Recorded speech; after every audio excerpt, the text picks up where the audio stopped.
兄弟们，按队按营上船，莫要慌乱。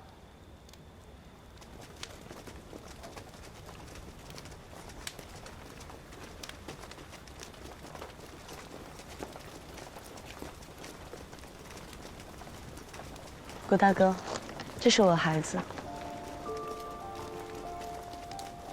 来，多谢谷大哥成全。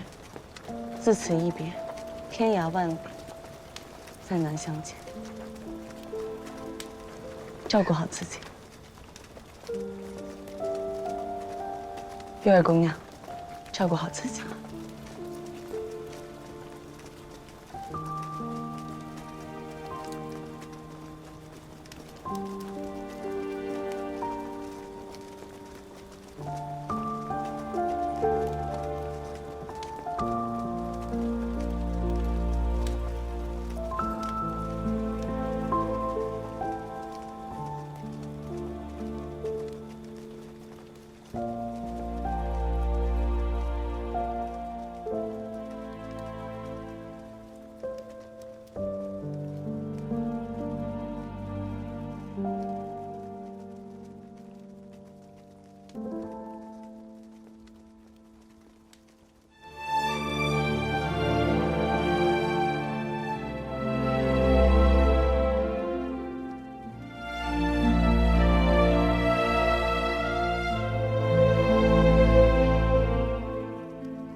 九帅，这合作愉快。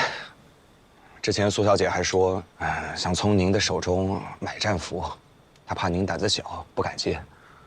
我听了都笑出声了。那您和胆子小就不沾边，对吧？但是这出苦肉计您演的是真好。你比我演得好。应该的。我问你，我办这件事儿收了他们金子，他们给了你什么？你要说实话。其实我想的就是能救一个是一个。战争结束了，我不想看到再死人了，就这样。这箱金子遣散我5万老兵，如果没饭吃，他们也得成反贼。咱俩都买了个太平。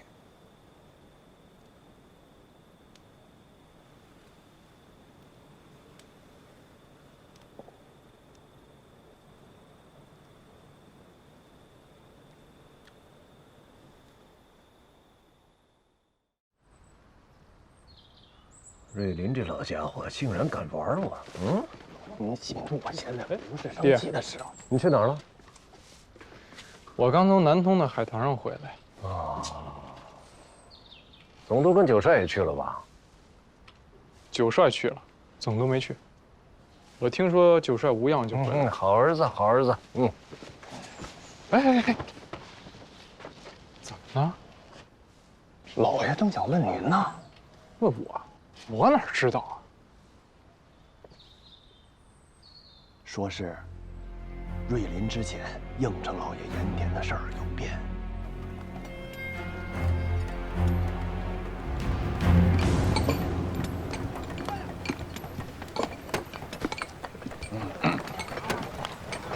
哎，老九，你怎么还不回去啊？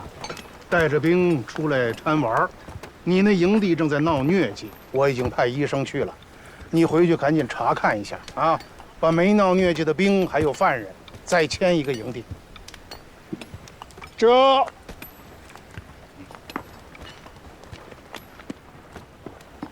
给夫人的大轿就在山下，我派人送夫人回去。此地风急浪高，千金之体不入微地，待尊夫为你正一副告律，我再前去祝贺。且吧。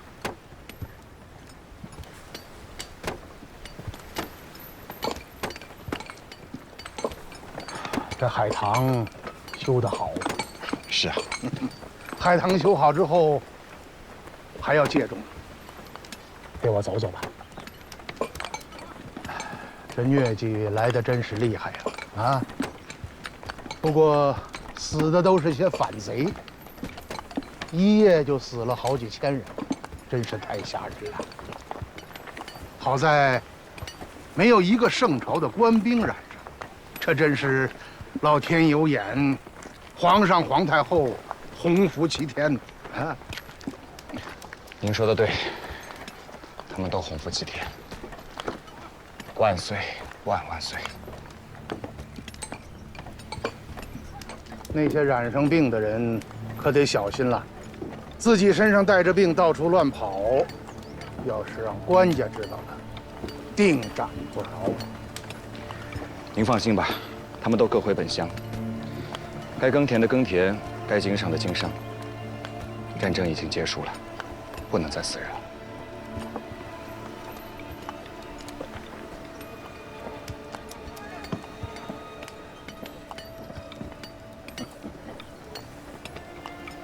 我同意。你说，我要是把两淮盐场交给你怎么样？啊，这可是江南第一大利呀！你有这个野心吗？两淮盐场是江南的第一大生计，几百万人在这盐上吃饭，哪能真的交给他们负责呀？怕不要撑死他们。他们经营不得法，早晚会出大事。难道朝廷经营就得法吗？我看也未必吧。无非是本该商人赚到的银子，落在了贪官的手上。哎，像你这么喜欢顶嘴的，也真是少见。朝廷的盐政早就破败不堪了。我是想让两淮的百姓从朝廷的重压当中脱出身来，不再掉进李家父子的手。我想让盐业工会牵个头，只要一体纳税，专营权就让他们来管理。哦，这话可是机密，我只对你一个人讲了。这大人不仁，你要是顾及你那点兄弟情谊，我就把你换掉。我要是知道了你把这话说出去了，就行个罪名，再给你流放走。你那点小情小义，和两淮百姓的肚子比起来，一文不值。到时候，别怪我没有情义，切记。您看这信上写的什么？信上说总督大人要重建两淮的盐场，但是从朝廷专办变成由盐场商会固定的向朝廷交纳租金和税金，盐场商会又由两江总督府把持，两江总督府再推出个代表古平原，这样就把咱们家的盐田巧妙地从私办变为了官办，只不过是以半官半商的形式。对呀，对呀。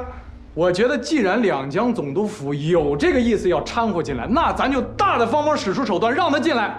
但他们进得来，未必让他们能够走得出去。上面写着，经营权归商会所有。商会谁呀？商会不就咱们跟古平原吗？那不如我们抢占先机，先行选择李家要经营的盐政省份。江苏和江西这两个省是盐政大省，而且是天下商贾汇聚之地。一个景德镇，一个织造衙门，这两处就最大的商户所在。爹，咱们把这两个省拿下，剩下的给古平原，大家各自经营，年底按照盈利啊，像洋人那样弄个董事局，做一个裁决，按照经营的规模和盈利的多少，输的人退出去。咱用这种法子让两江总督府出去，剩下的事是不是咱们说了算？这是别人分析的，还是你自己琢磨的？我自个儿琢磨的，刚刚。刚刚。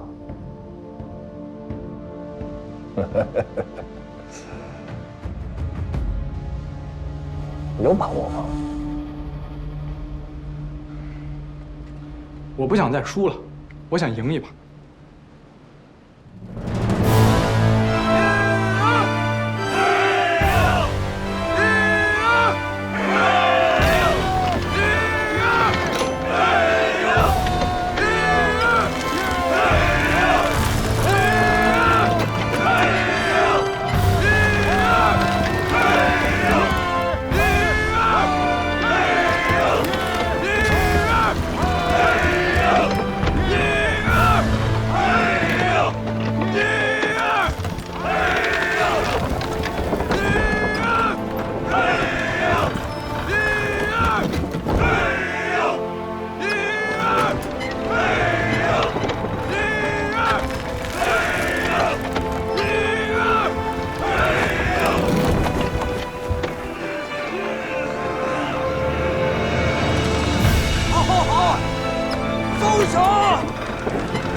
南通海棠落成，了了我一块心病。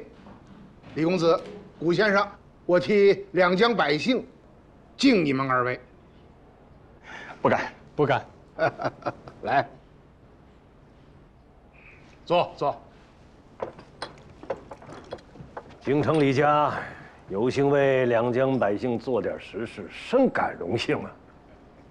海棠修得好啊，一时冲顶。不出意外的话，200、300年是不会倒的。南通百姓再也不用逃出去了，两淮的盐业也不怕被冲垮了。这些都是大人的功劳。哎，我干杯为敬。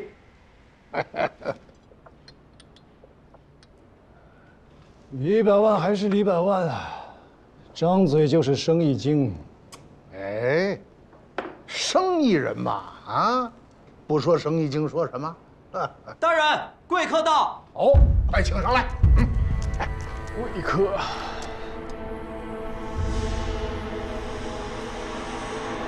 哎呦，给老夫人见礼。哟，好民叩见大人。哎呀，使不得，使不得，快请起，快请起。老爷，您没事吧？顾先生是朝廷亲赐的安抚使，眼下又在准备恢复他读书人的名籍。这一次顾先生立了大功，老太太一定会得一副诰命，谏官不必参拜。请吧。谢大人。我在家里待得好好的，他们根本就不讲道理，说把我拽来就拽来了。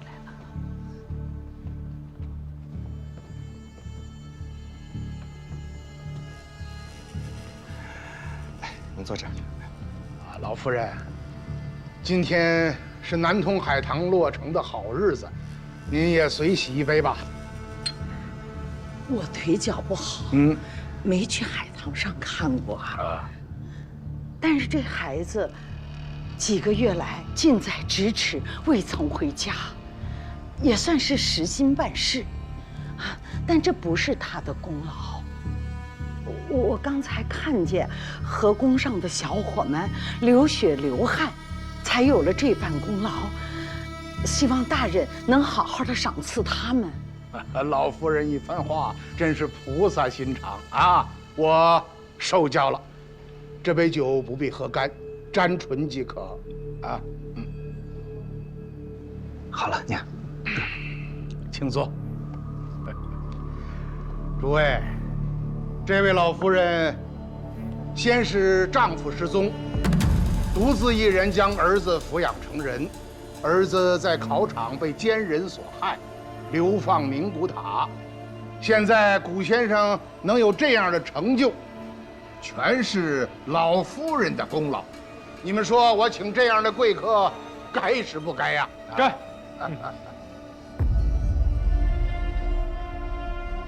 哎，李百万，我请的贵客，你怎么能不敬一杯呢？快着，敬一杯！来。好，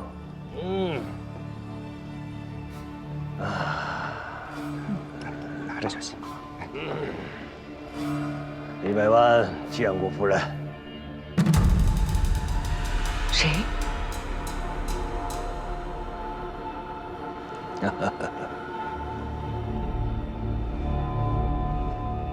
你叫什么名字啊？娘啊，他是京城首富李百万。你闭嘴！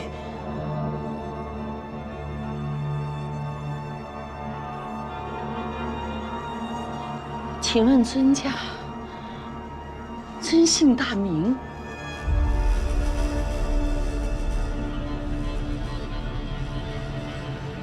在下李百万，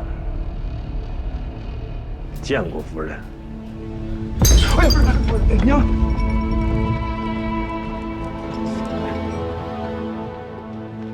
爹，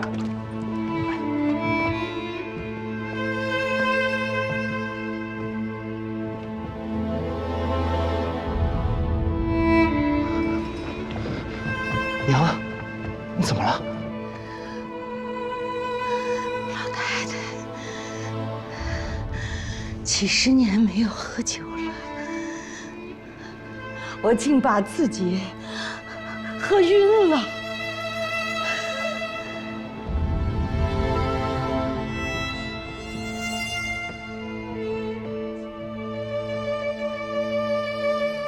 你这葫芦里卖的什么药啊？你可不知道，这味药啊是专门用来治李百万的。老夫人呐，休息一下啊。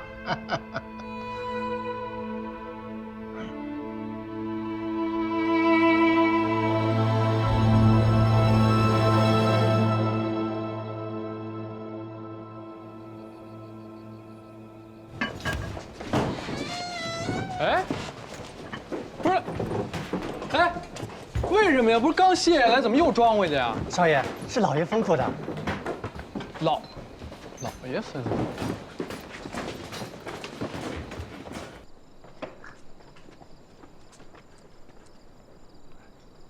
姨娘正在这儿针灸呢，别进去。我娘她怎么样了？我还想问你呢，你倒是告诉我们你娘怎么了？我不知道啊，我还要问你们呢。你娘一回来呀，不知道怎么了，一直昏睡不醒。哎呦，先生，哎，先生，来，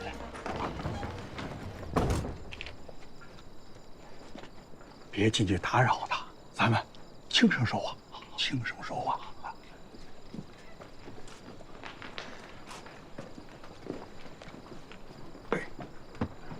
先生，我娘她怎么样了？这病啊，它古怪得很。从脉象上看啊，心智受损，五脉俱伤啊。只有大喜大悲陡然而发，才知如此啊。这奇怪了，我开个方子，把他心脉护住。哎，先生，只能护住，治不好的吗？这心病还要心药医。哎，顾先生，倒劳烦你跟我说说，到底发生什么事了啊？到底怎么了？怎么回事啊？你详细的说一说。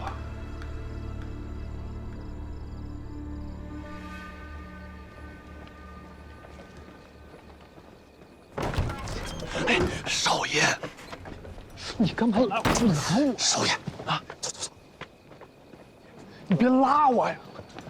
不是，到底怎么了？刚才不是还好好的吗？我们拿江苏剩下的给古平原，为什么现在突然甩脸呢？我哪知道啊？你不知道？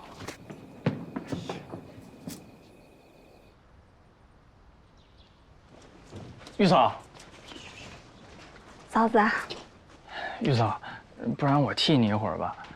你这一天到晚的，就是铁石人也熬不住啊。哎，我哥又出去了。净捡些便宜话术，过来跟我干活来。你哥有客人，现在都那么让着他，一天到晚就他有客人，都什么人啊？过去扬州的盐商过来告帮的，我进去沏了2次茶了，除了吹牛就是吹牛。你哥熬了一宿，你莫吵他。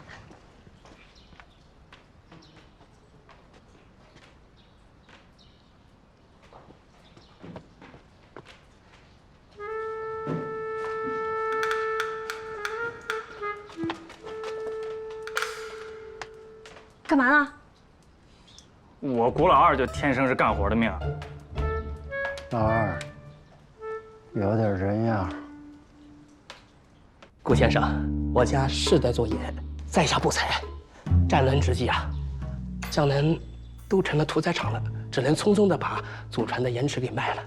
可是在下也是懂运盐、贩盐我听懂了。您来是要讨一份差事，对吧？哎，对，一是讨份差事，二是想在古先生这里挪一点现银子应急。你要借多少啊？我未必有那么多银子借给你。200两足矣。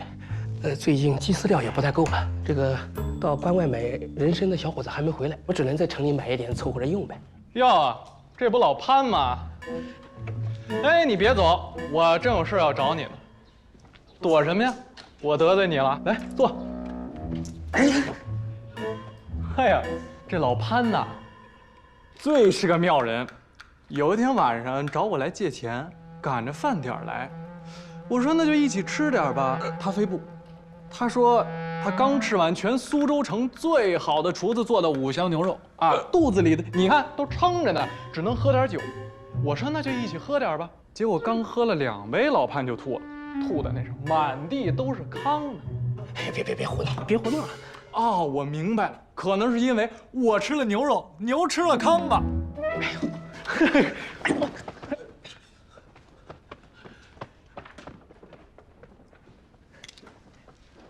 哎呀，你话说的太狠了，都伤人。我不是怕你上当吗？那老潘染上大烟了，全身上下就他刚才那身衣服最值钱，老婆孩子都给卖了，天天饿着肚子转着圈的借钱。你可不要理这种人。行嘞，多谢提醒。你们家老太太怎么样？还没醒呢，都愁坏我了。你那边怎么样？请了全京城最好的大夫，说是让痰给迷了心，我就服了。老爷子精明了一辈子，怎么能让痰给迷了心呢？你跟我说说到底怎么回事？我跟你说怎么回事？我还想问你呢。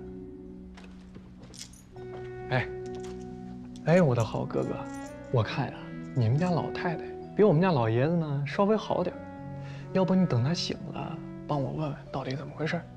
我老娘现在这种状况，她醒了我也不敢问呢。要不你再回去问问。我可不敢问我爹，我还想多活2年呢。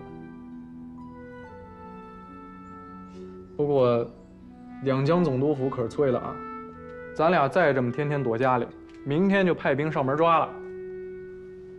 啊，知道了，你等我吃口东西。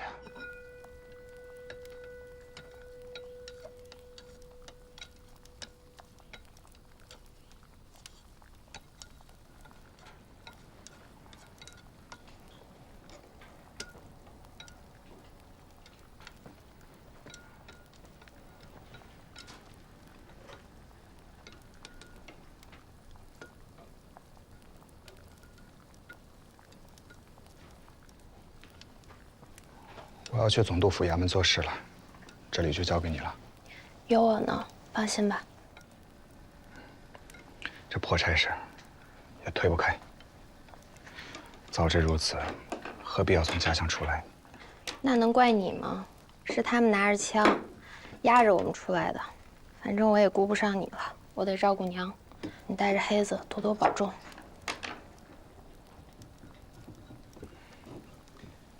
你也让老二和廖姑娘时不时过来替替你，别太累着了。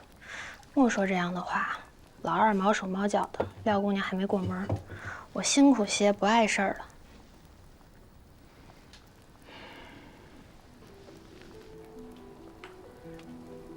来，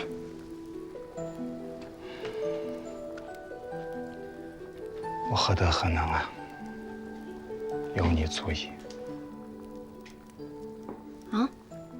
我说此生有你，足矣。什么？娘啊，我要去公干了。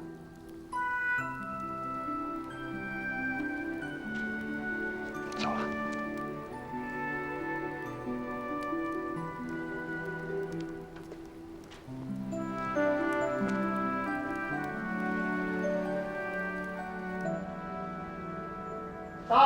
大人啊，免礼。哟，二位可算是来了，两江总督府蓬荜生辉呀。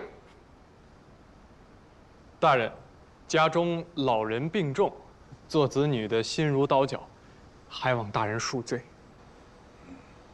你们二位不来，江陵城一喜一忧啊。顾平原，我还要赏你啊！不敢，大人，不敢。秦淮河旧业尽复，果然是游人如织，客商往来甚多。金陵印书社重新刊印的《四库全书》行销天下，世子如过江之鲫。我看用不了1年，城里就会尽复旧观。这个功劳得记在你的头上，这也算是文武之道一张一弛嘛。世极从权，那都是上不了台面的法子。哎，古人说治大国如烹小鲜，这怎么能说是上不了台面的法子呢？食色性也，从这上面下手，这可是大道。正是。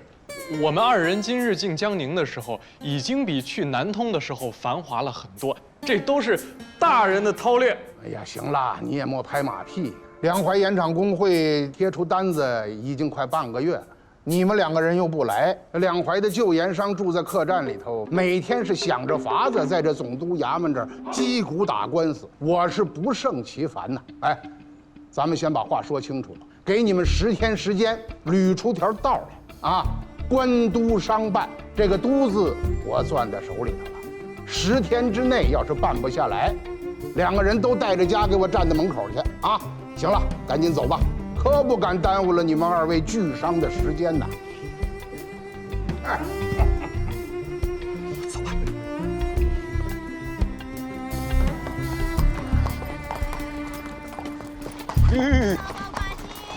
哎，你说。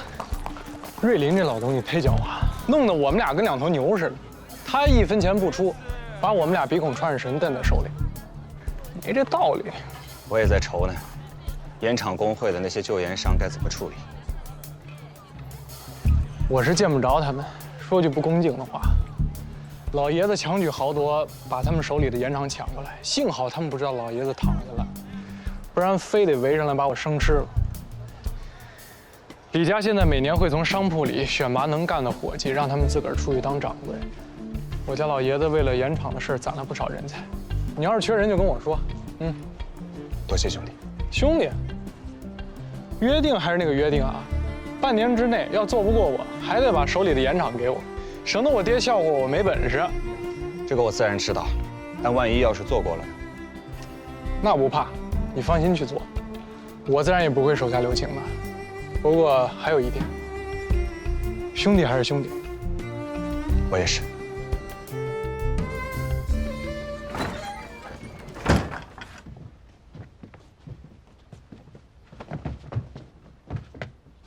咋？让你跟着我，你贴我那么近干什么？你以为我愿意啊？刚帮你修了海棠，就来给你做镖师。要不是玉儿威胁我，王八蛋愿意跟你那么近啊！哎，你快跟我说说，玉儿怎么讲的？他说：“有人我来挡，有刀我来扛，惹出天大的祸来他偿命。你头发丝要掉了，让我抵命。我跟你说，你要敢掉一根头发，我这就给你插回去。”好嘛，我这请个张飞回来。我说黑子兄啊，你要没什么事儿的话，回南通吧。什么意思啊？啊？是不是看不起我？大家都是读书人啊，你别动不动就把脑子掏出来吓唬我啊！好，好，你不想回就不回了啊。不给我惹麻烦，我也不给你惹麻烦。咱们俩呢相安无事，我把你毫发无损的送回家，也就交差了。我信你，咱们黑子兄可是一诺千金的好汉。总在这里拍马屁，我还不知道我是一诺千金的好汉。好汉，眼下帮我个忙，帮我跑个腿儿。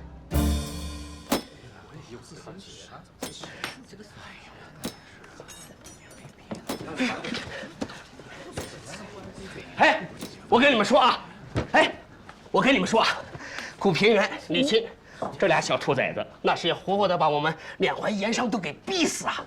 咱们得找几个缅怀记的京官，买几个杜老爷上折子，告诉他。go。那有什么用啊？现在两江地面，瑞林是一手遮天呐。那也不能这么干呀！传了200-300年的家底子，仨瓜不知俩枣就给弄没了。我想跑脑袋都想不明白，这什么时候就成了两江总督督府的产业了？地气呢？你要是有地气，我陪你到两江总督府打官司。人在矮檐下，不能不低头。古平原李靖，这俩小王八蛋！王八蛋，你骂谁呢？哎，这是谁？你叫这是谁呀？见过吗？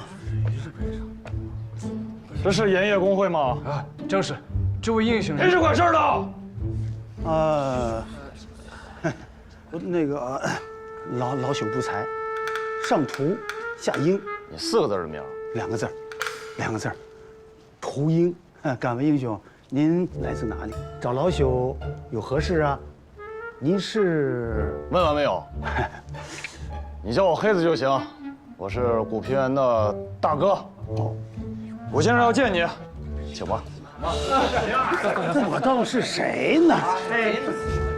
你不就是古先生的下人吗？啊，盐业工会的诸位，在这儿已经待了20多天了，在座的各位，哪个都是200年以上经营盐业的老家儿。他要想隔行取利，他得到这儿来拜会我们才是啊。对呀，过来呀，拜会呀。要不他在盐业怎么能玩得转呢？啊！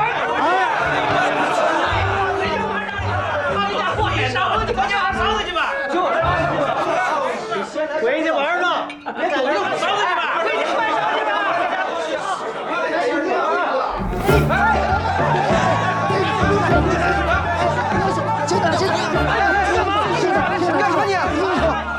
英雄，大哥，轻点！哎，大哥呀，这多不体面呐！哎呦，大哥，英雄，轻点！哎呦，我的妈呀！佟老伯，何须行此大礼啊？啊！你说什么？能有这样行礼的吗？姓古的，你也太不知道尊重人了你！我屠英那是大街上那些烂烟鬼、流浪汉吗？我除了经营盐业，我还经营了10几家绸缎庄呢。我替盐商出头，总督大人见了我都客客气气的。胡老伯莫生气啊！他有什么得罪你的地方，我向您赔罪。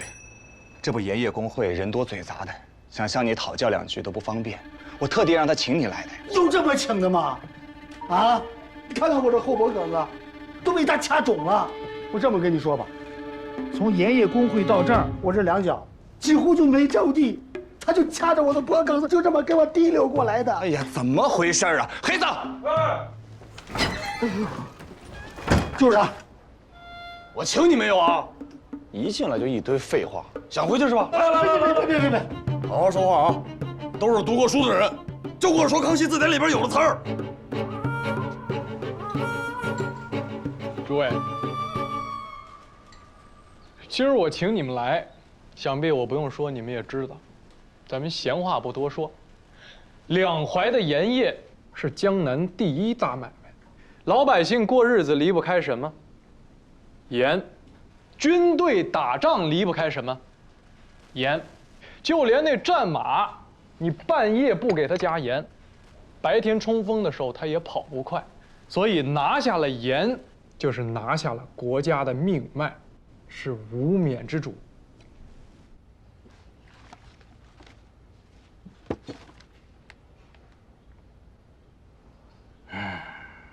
10年鏖战，损耗巨大。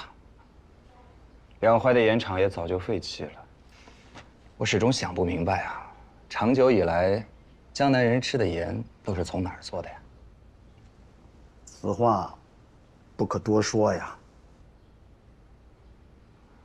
涂老伯今日不说，害的可是以后的你们。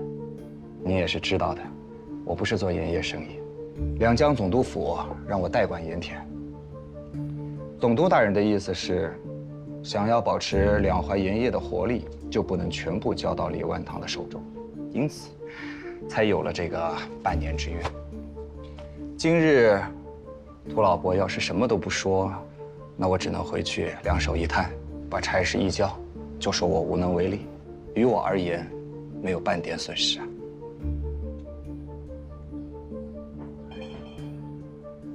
两淮盐业这么大的买卖，顾东家，你说丢就丢了，谁信呢？你信也好，不信也好，家中高堂老母还昏迷不醒呢。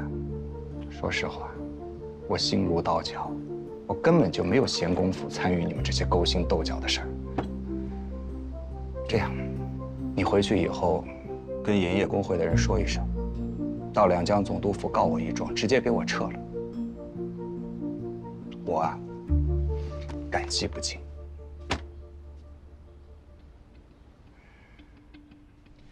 现在，老爷子把这活交到我手上，我自然不能辜负他。现在江苏、江西两省的盐政在我的手上，剩下的在两江总督府的代表古平原那儿，盐业工会那些老家伙，那对我是吵吵嚷嚷啊，等着我去求他们。但他们不知道，老爷子已经把你们给训出来了。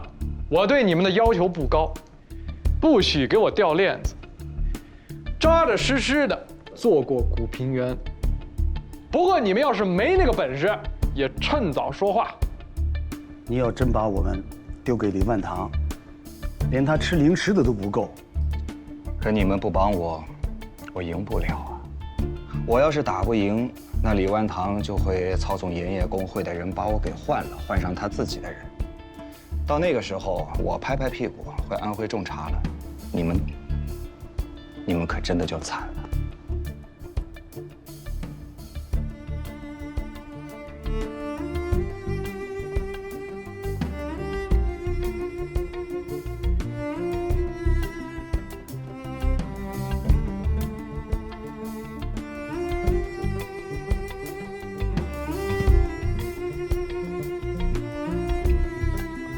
那我就赌你不是小人。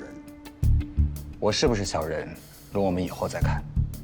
眼下当务之急是涂老伯，您要跟我说实话呀。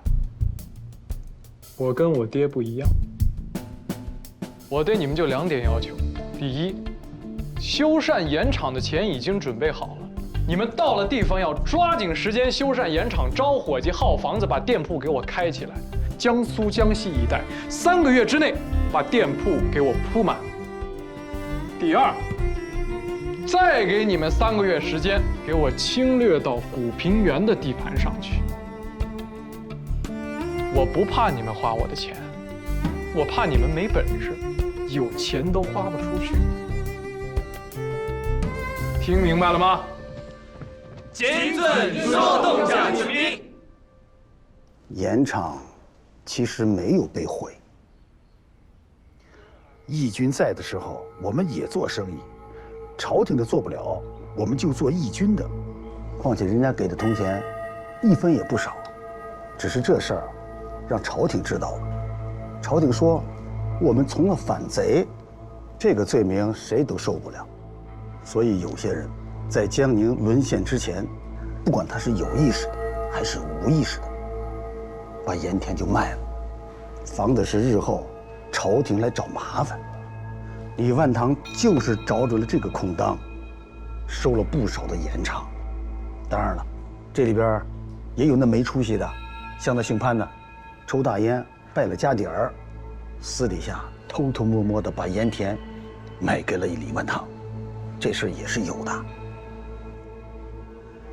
我们在走的时候，把土墙都推到了盐田里，对外就说是丢弃了，你在外面看不出来。我说呢，这些都是我们做生意的损招，你不知道也不为怪。商铺、伙计们都在，只是地契没了。原来如此。陶老伯，这段日子我也时常翻翻册子，现在有些想法，还需要跟您请教啊。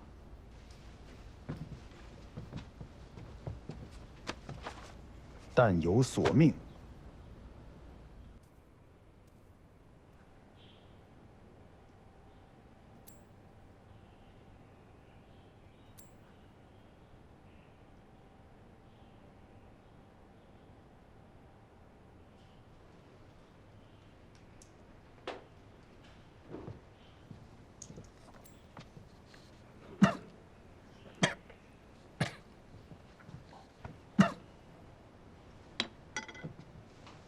手太重。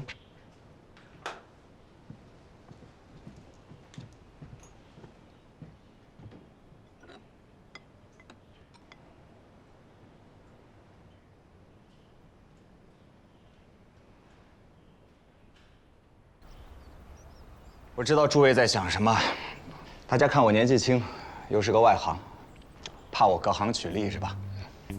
或是认为我会像李万堂那样，借着朝廷的事来争抢你们的家业，对吗？既然大家心存疑虑，那不妨问出来。要是能解决，我就帮大家解决；我要是解决不了，大不了我把手中这1半盐田拱手相赠。我说到做到，反正我就是个代管，举贤让位这种事儿，也不是不可以。诸位请问吧。古董家做过盐吗？没有。古董家开过盐铺吗？也没有。古董家打算走水路运还是陆运？这个还没想到。古董家在曹帮是什么字号？字号？没得字号，那应该是个空字吧？什么空字？可有老头子。哪个老头子？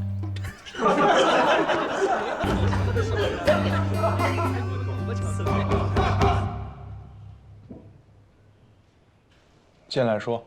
老爷病着呢，我一会儿说。你现在说了，我爹也未必能听得到。就算他听到了，现在我是少东家，让你说你就说。哎，是。还是盐场的事儿。古平原那小子叫古掌柜的，你还没那个辈分。少爷，越是跟我们竞争的敌人，我们越要尊重。古平原以一个囚犯的身份做到跟我们平分秋色，不值得你尊重吗？是。古东家那边把两淮盐场的旧掌柜和伙计们都召集到一起了。那伙人他都敢要，个个都是成了精的老狐狸。他管得过来吗？哎呀，瞧瞧你们这些啊，就是那芝麻绿豆大点出息。我说了，股东家什么都没做过，什么都没做过，怎么了？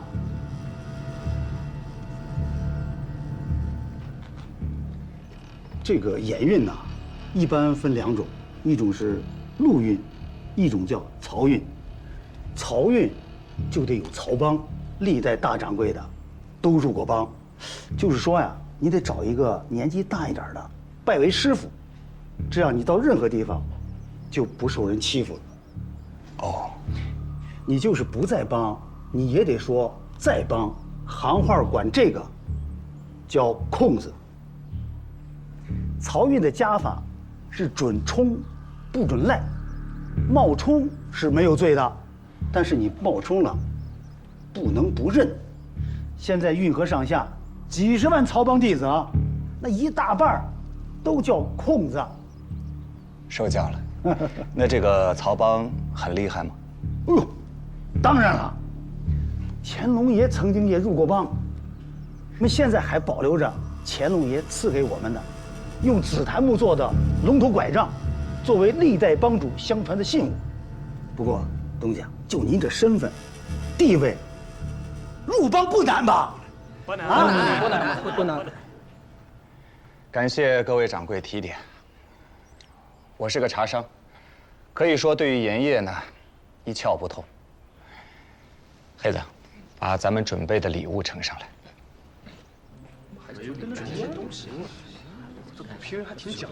这是我自家种的，叫蓝雪茶。太后赐了一个天下第一茶的美誉。初次见面，表表心意，诸位拿回去都尝尝。古董家，大家都晓得你是一片好心，可是好心在生意场上没有用啊。是啊，这盐部里的学徒最少也要3年出师。是啊，我们几句话也不能把你教成内行人啊。古董家，人之前都不工资100万的。诸位，我可能这辈子都成不了内行，但是这不重要，重要的是，你们诸位都是内行。总督大人亲口跟我说了，他要2怀盐业的钱，最终还要留在2怀。因此，我现在和李万堂的这场仗不是我在打，那是你们在打。你们要替我打赢，要为自己而赢。从今日起，我立下规矩，所有盐店的纯利，咱们倒3期看。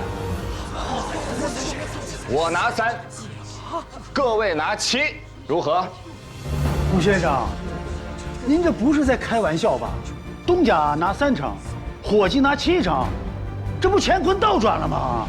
我做生意绝不开半句玩笑，只要我在这个位子上1天，这个规矩绝不改变。好，吴先生，我们跟你一起打赢这场仗。为皮先生打赢这场仗。我最后说一遍啊，不是我赢，是你们要赢。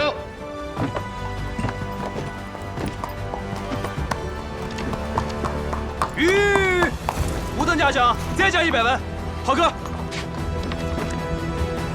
文，咱们今天换300文一饼，马上去通知各店，不要等到天黑。是。站着。少爷，这事儿不能这么干呐！您这么拼起来，什么时候是个头啊？从盐场里出盐就300文，这一路上人吃马喂，还有这么多人力物力，没这么做生意的呀。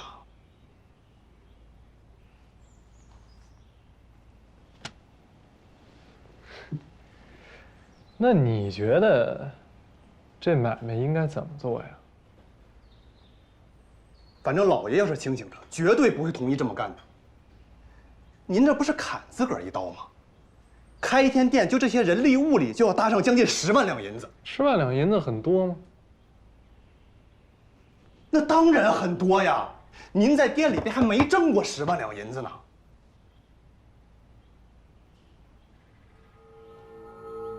哼，呵呵呵，哎呀，好，好，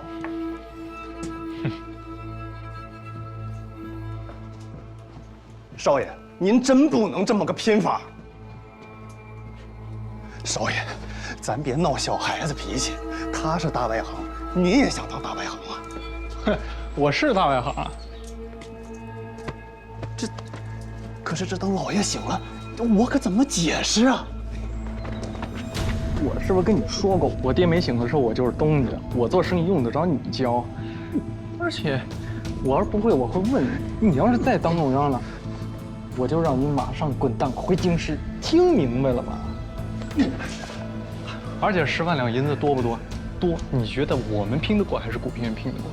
我的办法就是10天之内搞定他，半年时间太久，我没工夫跟他玩。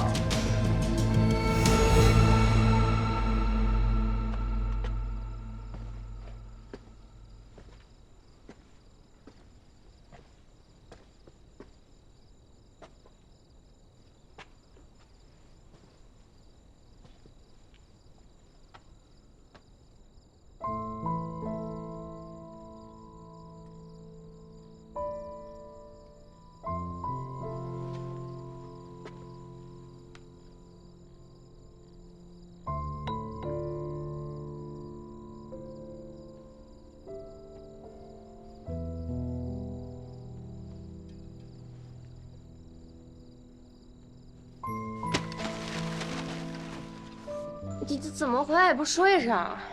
我回来看看娘醒了没。看也没有用，走走走。你这写着什么呢？嗯，没写，没什么。什么福郡古平原？没写。我看看。快去，你不是看？我看看你行不行？看我。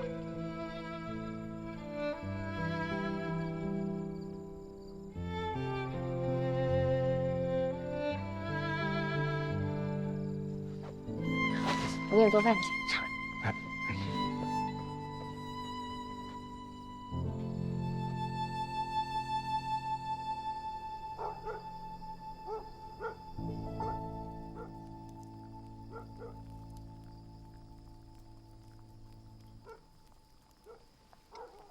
唉，又到了收茶的时候了，那咱们也回不去了。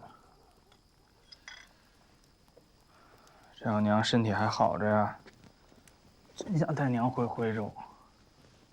你不是找人帮忙了吗？那有什么用啊？这廖先生也不回去。今年这蓝雪茶呀，1两都收不来。你也泡点家里的茶给娘尝尝，别让她总是喝药了。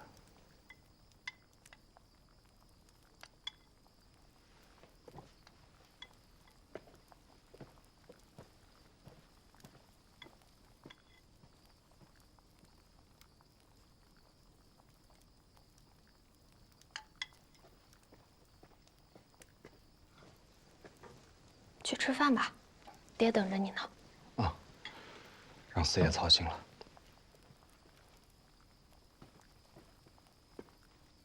要是说从陆地上找人运盐啊，那是小事一件。我跑了一辈子马帮，就你那点盐，一个马队啊跑3、5趟就差不多了。哎，我觉得呀，现下当务之急是盐的价格上不来。你再这么拼下去，什么时候是个头啊？我想把四川的盐给运过来。四川的井盐啊，固然便宜，可你们现在打的是价格战，难不成你想贩运私盐？天下盐，天下人吃，也不算什么贩运私盐吧。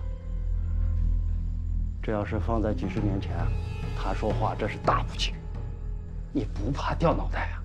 再等个5、6天，我的本儿可就赔没了。我们在商量事儿，你进来干嘛？我都要当寡妇了，我还不能进来啊？哎呀，你先别说话，听我说。爹，明儿你自个儿回山西吧，贩盐的事儿我陪着他干。胡闹！我回去我能踏实吗？这儿女的事儿，就是无债不来。你这儿一个，我那儿一个。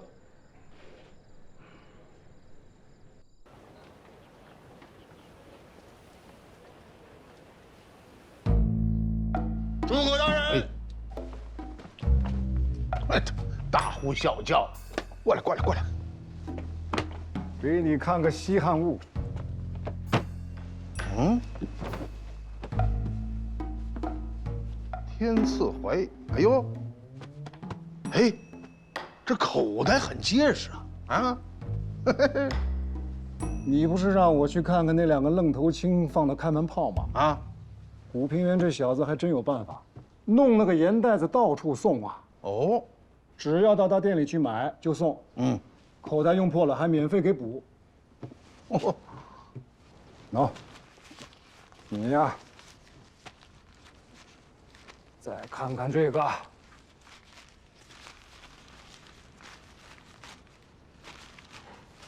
哎呦！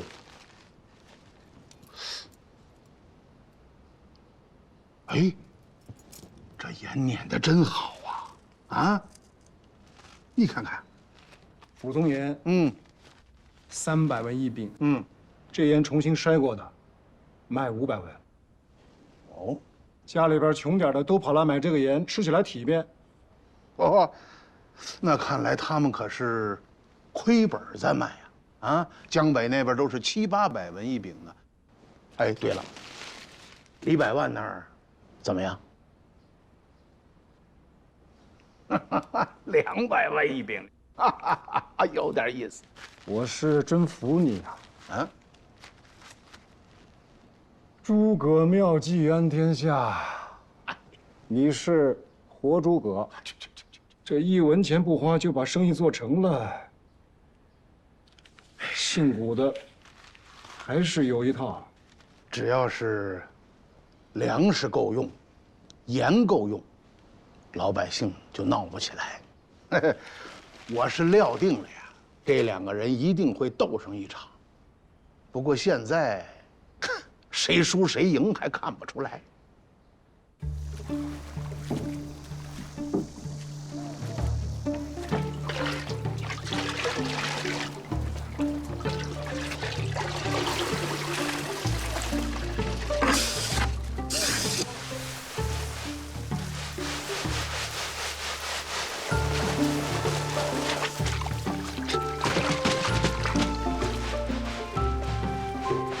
大人，您现在看到这些啊，都叫燕氏盐草，很多都是宋代的旧物了。哦，这得有900多年的历史了吧？啊，正是。不过现在啊，不像原来那种煮海为盐的方式了。您看那头，都是用这个经过太阳晒干的海滩泥，浇上海水，过滤成高盐分的卤水，再把那卤水啊倒回到这槽子里，经过高温的暴晒蒸煮，最后制成盐吧。哦。那这些是多大一片盐田的产量啊？不到4亩吧，这是两淮一带最好的盐田。哦，出来的盐味道鲜美，产量也高。哼，哎，这些都是专门的盐工吗？那些老师傅是，其余的年轻人都是一边学习一边带徒弟，还是缺人手。哎呦，这工钱有多少啊？每个月4吊，吃住瞧病都管。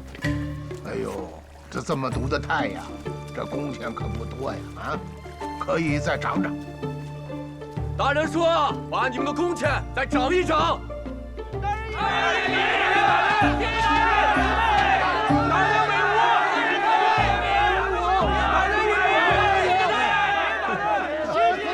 爱民如子啊！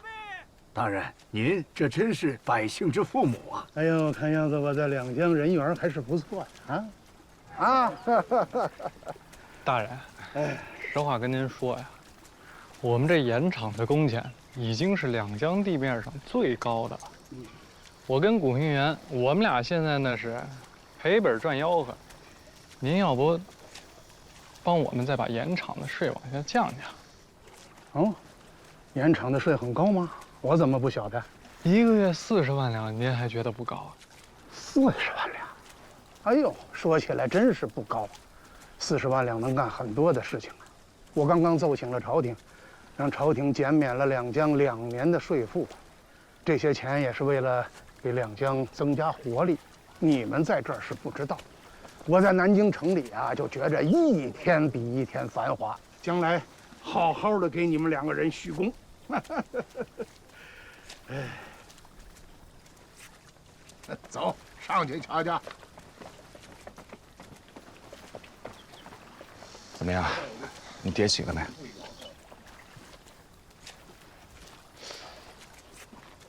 我琢磨，咱要不再涨涨价？天天被这老家伙忽悠，我心里实在是不甘心。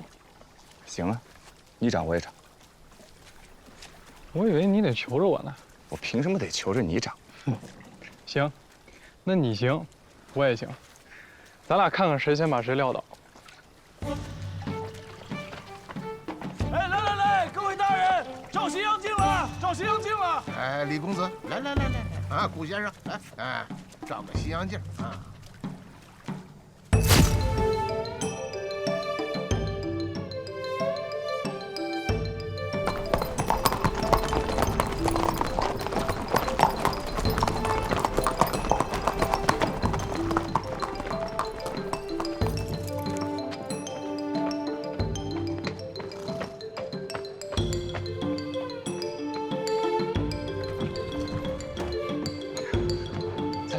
哟，来了！哎呦，古兄弟现在名声越来越大了啊！我在江浙天天听你的名号，你可真厉害。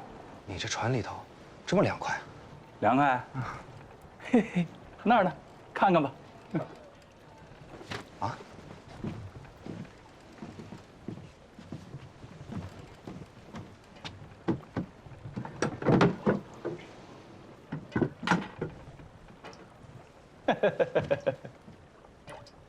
哎呀，你这个治病的方法好啊！哎呀，我说财神呐，真把自己过成神仙了。哎呦，什么神仙呀？这有灵为神，无事为仙。你说这我能做到哪点呀？你别抬举我了啊！赶紧坐下来吃点这莲藕果子，都是刚在冰上镇过的，落落汗。咱们一会儿喝酒。酒先不用喝，那个船都到了吗？看你这急脾气，早就给你准备好了。16艘船，一艘都不少啊。得亏我有个票号，这常年运生丝需要包船，你换个人，真不一定能拿得下来。如此，多谢了。行了，快坐。我听说最近这两江一带因为盐田的事儿，这人脑都打成狗脑子了。你可千万不要太在意成败，依你这个年纪，已经能跟李百万一较高下了，这已经非常了不起了。万一要是有什么不利的，那也是非战之罪。可千万不要因为这个事情把自己身体弄垮了。我也是被两江总督府逼的。这瑞林啊，其实根本就没打算把两淮盐业交给李万堂，我就是被拿出来顶缸的。之后，平抑盐价、打击米商，包括跟李家的那点事，都是他挑出来的。这个两江总督啊，人送外号剃头师傅，阎王爷见了他都得让他8层皮去。不过我可要提醒你啊，盐的事情你可要小心，这里边的干系可不小。我能帮你做的事情我已经尽力了，剩下的我也不知道我能做什么。多谢吴兄提醒。管家，哎，怎么样？少爷，老爷还没醒呢。我现在急的是等不到他醒啊。那这万一出了差错？出差错有我担的，输的又不是你们家的钱，现在都已经火烧眉毛了，你还磨叽呢？快点去！那行，那我去看看。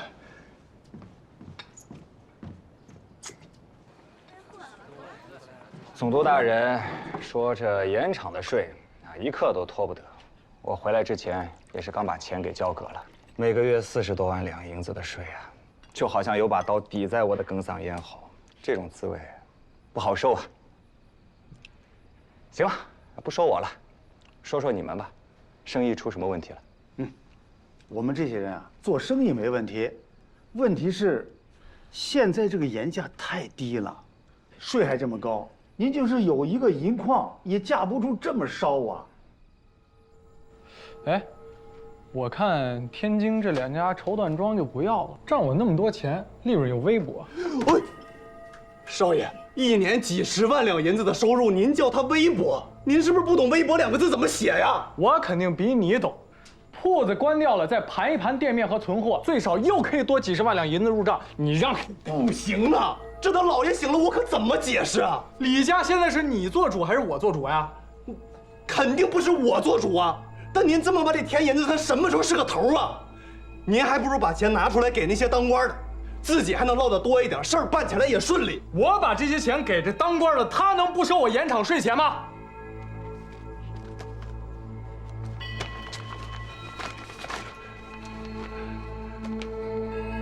哎，这2家茶庄也不要了。哎，少爷，这个真不行。老爷是做什么买卖，您也知道，您不能为了个盐场，您把他的根儿给刨了呀！您这不是，哼，这不是败家子儿吗？你是不是要说这个？少爷，我说这话没别的意思。我管你有没有别的意思。现在每个月管我要40万两的盐场税钱，我人吃马喂招伙计请老板，到处都在花钱，每个月贴多少钱出去？我爹醒了，发现这盐田从我手上丢了，你觉得他会怎么想？我就得老老实实的回京师去读一辈子书，这辈子都不能和生意打交道了。所以这场仗我告诉你，我必须得赢，懂吗？老爷醒了，老爷醒了，老爷醒了，老爷醒了。来，先喝酒。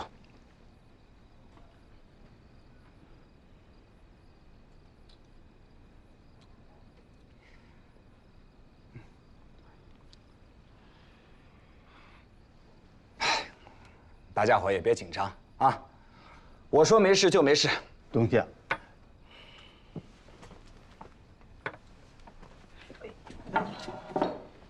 哎，涂老伯，你这是干什么？您一定要给我们交个底呀！来，你干什么？我没做什么。干嘛？我又不吃了你啊！我是带您老啊去看看盐。黑子，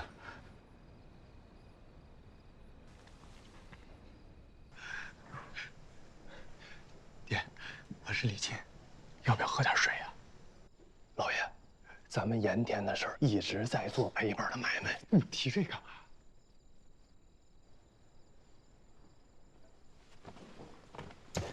来，行，来。老爷子大病一场，别说卖不卖铺子，就是全部家当换我爹一条命，我马上就干，别再提了。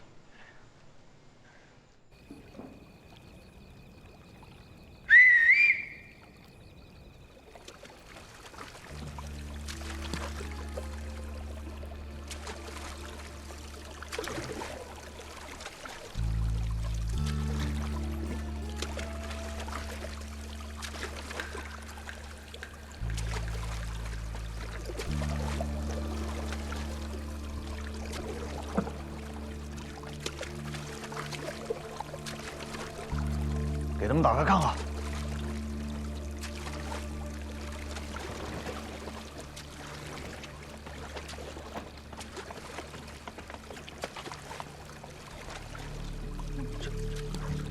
看仔细了啊！喝着吧。走。这么多盐呐，是，怕是比咱们的存货都多呀。是。东家，这盐是哪儿来的？告诉他们吧。这些啊，不是两淮盐场的盐，这是川滇地区的井盐。哎呀，是用马帮和水路运过来。种子呀，这是。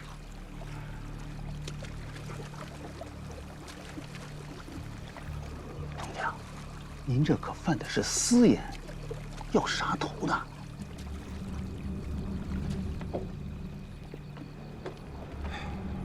诸位，生意做到这个份上，谁不是提着脑袋在干？如此困顿之时，能和各位共事，是顾某的荣幸。之前不愿意告诉你们，也是担心一旦官府追查下来，会累及各位。你们要的底，我已经都交了，之后的路要怎么走，各位请便，我绝不强求。东家，我们这些人呢，承蒙您收留，真的是万分感谢。可是这事儿，哎，这么办吧，这是最后一次了。有罪，大伙儿共同担着。大不了咱把这事做完以后呢，手里有些积蓄，到时候把铺子一关，就了事儿。咱没有必要跟李万堂啊争一日之长短。这个你们就不用管了。大家一路劳累，今晚早点歇息，明天一早各自押船回去吧。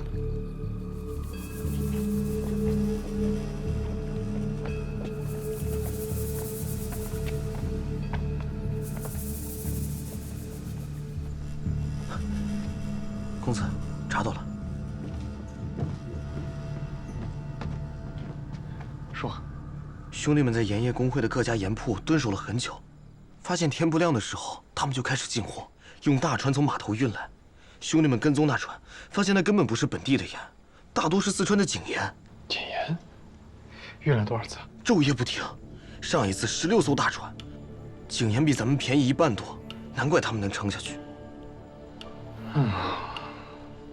说了，他敢跟我打这价格战，我得靠卖铺子才能挡得住。他毫发无损。去叫管家。好。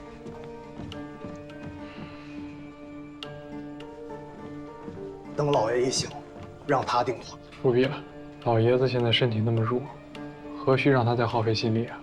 而且养你我都吃干饭的呀。说吧，你想怎么办？他古平原贩卖私盐，一下子这么大的量，这可是砍头的罪过。怎么了，少爷？要报官啊？啊！你要真是个草包！现在两江地面上，谁不知道古平原正是两江总督面前的大红人？谁敢拿他呀？说不定他平抑盐价，总督府还要赏他呢。听着，我记得咱们刚来江陵的时候，不是给曹帮的人都送了重礼吗？现在正是用他们的时候，告诉他们，让他们用最快的时间把古平原这批盐给我扣了。他要是敢索要，把他一块扣了，这种情况下，古平原不敢报官，他只能咽下这哑巴亏。这是其一。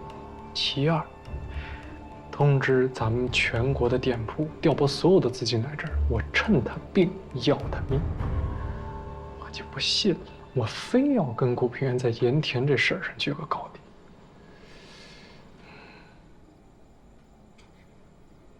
马上去办。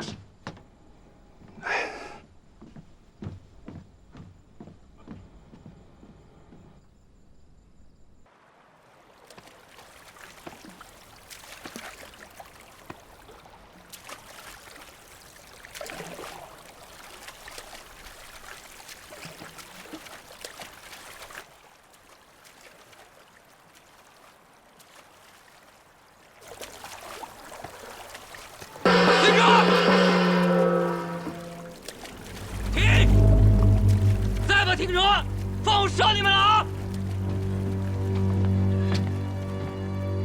诸位，这是什么意思？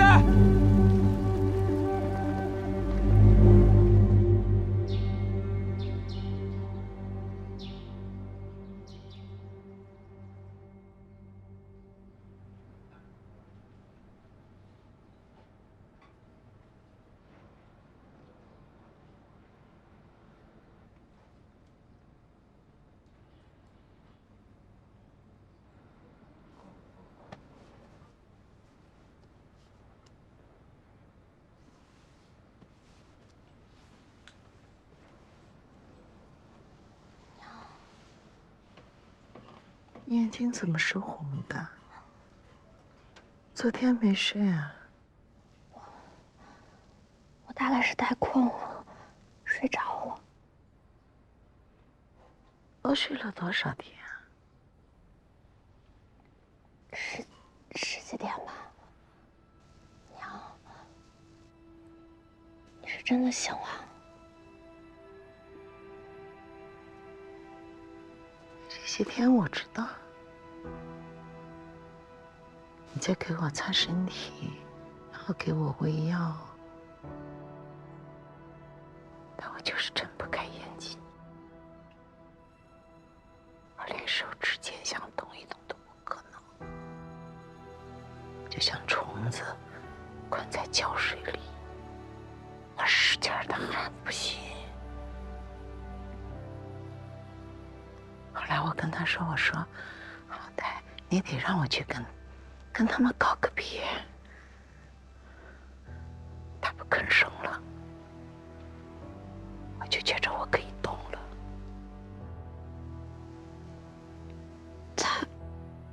他是谁呀？他可能是老天爷，也可能是一个读过书的先生。管他是谁呢？娘，您这是做噩梦了。孩子，你不懂，醒着才是做了一场噩梦，睡着了我就清醒了。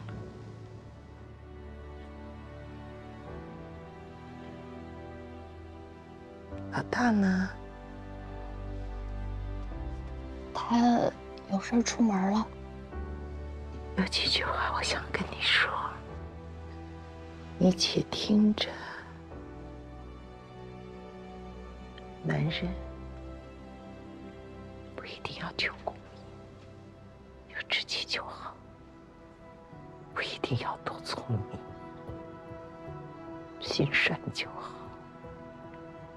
天底下再乱，能在一起就好。记住了吗？娘，这是什么意思呀？这一趟下，我恨不得马上死掉。慢慢才明白，可惜明白的太晚了。